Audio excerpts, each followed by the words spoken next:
بسم اللہ الرحمن الرحیم۔ السلام علیکم۔ 14 اگست آزادی کا دن۔ پاکستان ہمارا پیارا ملک ہے۔ اس کو حاصل کرنے کے لیے ہم نے بڑی قربانیاں دی ہیں، اس لیے اس کے اہم دن ہم بڑے جوش و خروش سے مناتے ہیں۔ ان دنوں میں یوم آزادی اہم ترین دن ہے۔ پاکستان بننے سے پہلے پورے بر صغیر پر قریباً 100 سال انگریزوں کا قبضہ رہا۔ انگریزوں کے قبضے سے پہلے بر صغیر پر مسلمانوں کی حکومت تھی۔ انگریزوں سے آزادی حاصل کرنے کے لیے مسلمان مسلسل کوشش کرتے رہے۔ اللہ تعالیٰ محنت کا پھل ضرور دیتا ہے۔ یہی وجہ ہے کہ بہت سی قربانیاں دینے کے بعد آخرکار 14 اگست 1947 کو پاکستان بن گیا۔ اس دن بر صغیر کے مسلمان انگریزوں کی غلامی سے آزاد ہو گئے اور اپنا ایک الگ ملک حاصل کرنے میں کامیاب ہو گئے۔ یہ ملک ہم نے اسلامی تعلیمات کے مطابق زندگی بسر کرنے کے لیے حاصل کیا ہے۔ اس کامیابی کی خوشی میں ہم ہر سال 14 اگست کو تمام دن خاص تقریبات منعقد کرتے ہیں۔ ان بزرگوں کی کوششوں کی یاد کو تازہ کرنے کے لیے تقریریں کرتے ہیں، جنہوں نے عظیم قربانیاں دے کر ہمارے لیے یہ وطن بنایا۔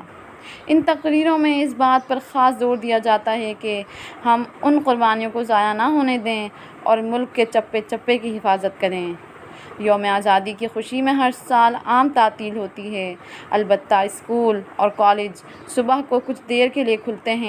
اسکولوں اور کالجوں کے طالب علم خاص قومی پروگرام بناتے ہیں، وطن کی محبت کے نغمے گاتے ہیں، تقریریں کرتے ہیں۔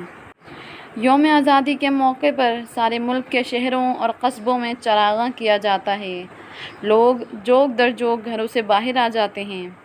سرکاری اور نجی عمارتوں پر قومی پرچم لہرائے جاتے ہیں۔ کراچی میں لوگ بانی پاکستان قائد اعظم محمد علی جناح کے مزار پر جاتے ہیں، قرآن خوانی اور فاتحہ خوانی کرتے ہیں، پھولوں کی چادریں چڑھاتے ہیں۔ مزار کی حفاظت کے لیے ایک فوجی دستہ ہمیشہ مزار پر موجود رہتا ہے۔ اس روز یہ محافظ دستہ بھی تبدیل کیا جاتا ہے۔ مساجد میں ملک و قوم اور تمام مسلم امہ کی ترقی و خوشحالی اور سلامتی کے لیے دعائیں مانگی جاتی ہیں۔ آزادی کے اس موقع پر دوسرے ممالک کے سربراہان صدر پاکستان کو مبارکباد کا پیغام بھیجتے ہیں۔ یوم آزادی اور دیگر ایام پاکستان کی آزادی، سالمیت اور استحکام کی یاد تازہ کرتے ہیں۔ ہم اس عہد کو دہراتے ہیں کہ وطن عزیز کی خاطر تن من دھن سب کچھ قربان کر دیں گے، اس کا نام روشن کریں گے اور اس کی ترقی کے لیے ہمیشہ صدقے دل سے کوشش کریں گے۔ شکریہ۔ پاکستان زندہ باد۔ جزاکم اللہ خیراً۔